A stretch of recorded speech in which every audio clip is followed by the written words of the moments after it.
जिस घर में शहनाई बज रही हो वहां से मौत की खबर कई बार लिखनी पड़ती है, लेकिन इस बार ऐसे ही एक घर में 3 लोगों की हत्या की खबर है। ये हत्यारा कोई और नहीं बल्कि हत्यारा दूल्हे का भाई होता है।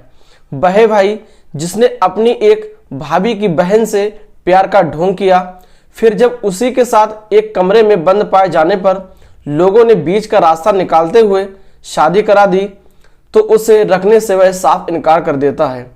उम्मीद से ज़्यादा 15 लाख रुपए दहेज में मांगे जाते हैं। जब वह भी पूरा करने के लिए परिवार पहुंचता है तो पत्नी, उसके भाई और ससुर की जान ले ली जाती है। आदाब, नमस्कार, सत श्री अकाल। मैं मोहम्मद आरिफ। आज की सच्ची कहानी मैं आपको सुनाने जा रहा हूँ। ये सच्ची कहानी होती है बिहार प्रदेश की। बिहार प्रदेश का एक जिला पड़ता है बेगूसराय जिला।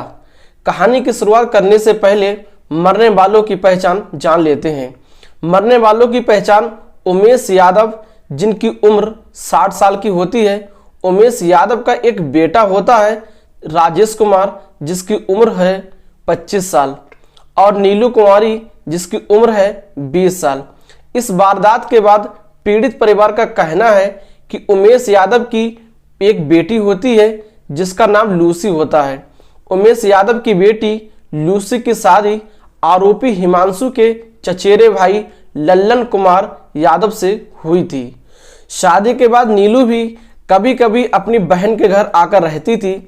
इसी बीच हिमांशु अपने चचेरे भाई के घर बराबर आने लगता है और इसी दौरान हिमांशु ने अपने प्रेम जाल में नीलू को फंसा लेता है और दोनों लोग शारीरिक संबंध बनाते हैं। और एक दिन अचानक दोनों कमरे में पकड़े जाते हैं। गांव के लोग मिलकर दोनों की मर्जी से उनकी शादी करा देते हैं। इसके बाद हिमांशु नीलू को अपने साथ घर में रखने से इनकार करने लगता है। इस मामले को लेकर पिछले 1.5 साल से विवाद चल रहा होता है। पीड़ित पक्ष का कहना है कि प्रेम विवाह के बावजूद हिमांशु और उसके परिवार वाले 15 लाख रुपए दहेज के रूप में मांगने लगते हैं। किसी तरह से 15 लाख रुपए जमा भी हो जाते हैं, लेकिन जब पीड़ित पक्ष को जानकारी मिलती है कि हिमांशु के बड़े भाई की शादी रविवार को होने जा रही है, यह सोचा गया कि इसी बहाने उसकी लड़की भी उस घर में रहने लगेगी और उमेश यादव अपनी बेटी को पहुंचाने अपने बेटे के साथ ससुराल में लेकर गए। पर नीलू और उसके घर वालों को देखते ही हिमांशु के अंदर गुस्सा आ जाता है। जब कोई कुछ समझ पाता, हिमांशु ने नीलू, उसके पिता और उसके भाई को गोली मार देता है। गोली मारने के बाद वह वहां से फौरन ही फरार हो जाता है और इस तरह से हिमांशु 3 मर्डर कर देता है, यानी कि 3 कत्ल कर देता है। फिलहाल अब पुलिस उसकी तलाश कर रही है।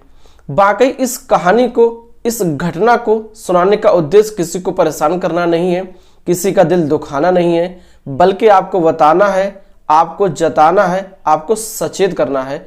आप सभी लोग अपना अपना ख्याल रखें, सुरक्षित रहें। जय हिंद, जय भारत।